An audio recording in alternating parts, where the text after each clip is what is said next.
au baseball, il chantait dans la chorale de l'église. Il avait arrêté l'école prématurément pour aider financièrement sa famille.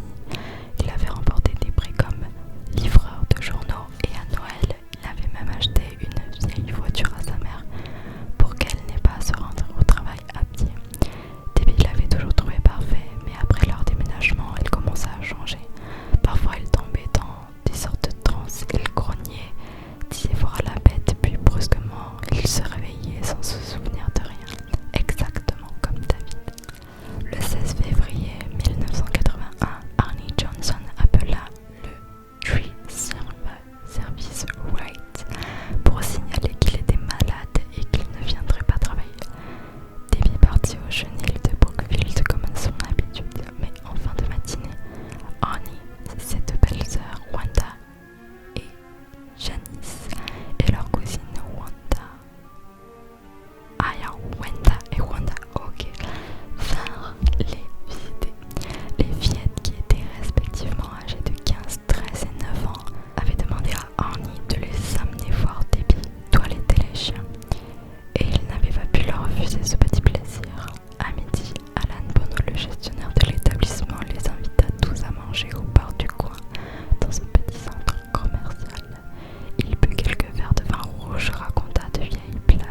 se rabattre sur la légitime défense et le jury n'entendit jamais parler de sa théorie.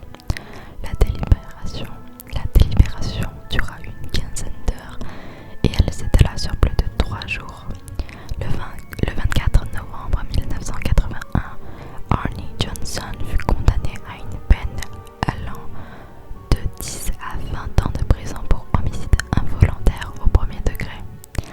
Finalement, il ne passa que 5 ans de prison avant d'être libéré pour bonne conduite. Après avoir purgé sa peine, il épousa Debbie qui l'avait attendu. En 1983, l'affaire inspira un téléfilm, Le procès du démon, The Demon Murder Case, et la même année, Gerald Brittle écrivit un livre sur l'histoire en collaboration, en collaboration avec Lorraine Warren de Deville in Connecticut, dont les bénéfices furent partagés avec la famille Glatzel qui reçut $2000 de l'éditeur. Lors de la réédition de ce livre en 2006, deux des fils de Glatzel, Carl Jr. et David, poursuivirent les différents auteurs et leurs éditeurs pour violation du droit à la vie privée, diffamation et affliction intentionnelle de détresse émotionnelle. Carl Glatzel Jr. déclara que la possession était un canular inventé par Ed et Lorraine Warren qui avait exploité sa famille et la maladie mentale de son frère, que l'auteur le présentait comme un homme méchant car il ne croyait pas aux phénomènes surnaturels et qu'il l'accusait d'avoir commis des actes criminels et abusifs envers sa famille et d'autres personnes. Il affirma également que les Warren leur avaient dit que l'histoire ferait d'eux des millionnaires et qu'elle aiderait Arnie Johnson à sortir de prison. Par la suite, il écrivit lui aussi un livre, Alone Through the Valley, où il livrait sa version des événements. Du coup, j'arrive pas à savoir si l'histoire est vraie ou pas. J'espère que les Warren ils ont pas merdé. Donc je finis. Lorraine Warren défend toujours le travail effectué avec la famille de David. Elle affirme que les 6 prêtres impliqués dans l'incident avaient convenu à l'époque que le garçon était véritablement possédé et que tous les phénomènes rapportés étaient réels. Gerald Brittle, l'auteur du livre de 1983, a expliqué que la famille voulait que leur histoire soit racontée et qu'ils possédaient toujours les vidéos de leurs 100 heures d'entretien. De plus,